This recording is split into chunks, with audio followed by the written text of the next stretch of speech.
এই গভীর রাতে চা খেয়ে ফিরতেছিলাম রাস্তায়, যে বড় একটা সাপ, বড় একটা সাপ। আপনারা যারা রাস্তাঘাটে রাতের বেলা চলাফেরা করবেন তারা সাবধানে থাকবেন। এটা কেমন কে সাপ? এটা কি সাপ?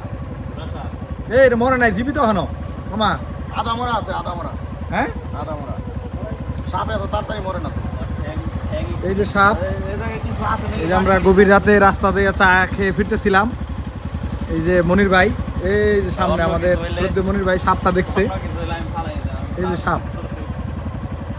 আপনারা যারা এই যে দুলাল মার্কেট টু শাখা শহর যে রাস্তা, এই রাস্তাতে যারা চলাচল করবেন সাবধানে চলাচল করেন, সাপটা দেখেন। এই একটা লাঠি দিয়ে সাপটা একটু সাইডে সরাই দিলে ভালো হতো না মামা?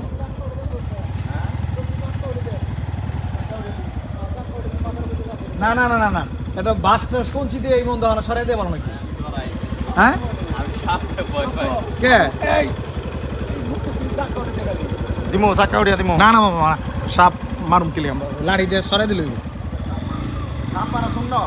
হ্যাঁ, সাপ মারা সুন্দর। দিলে দিলে মারেন দিলে। আমি তো সবসময় আমি ইটা দিয়ে কত সাপ মারছি। না থাক মামা, থাক, রিক্স নেওয়ার দরকার নেই। আরে অন্য মানুষ আবার যদি অন্য মানুষ তো ভয় পাইবই, কিন্তু রাস্তায় যদি আপনার হয় এই কামড় দেয়, আপনি তো চাক্কা দেবো, আপনি তো দেন। আপনি আচ্ছা ওইজন থেকে একটা ইটাই না আমি আপনারটা দেন। ইটা দিয়ে শেষাতেই খারাপ। এই যে সাপ।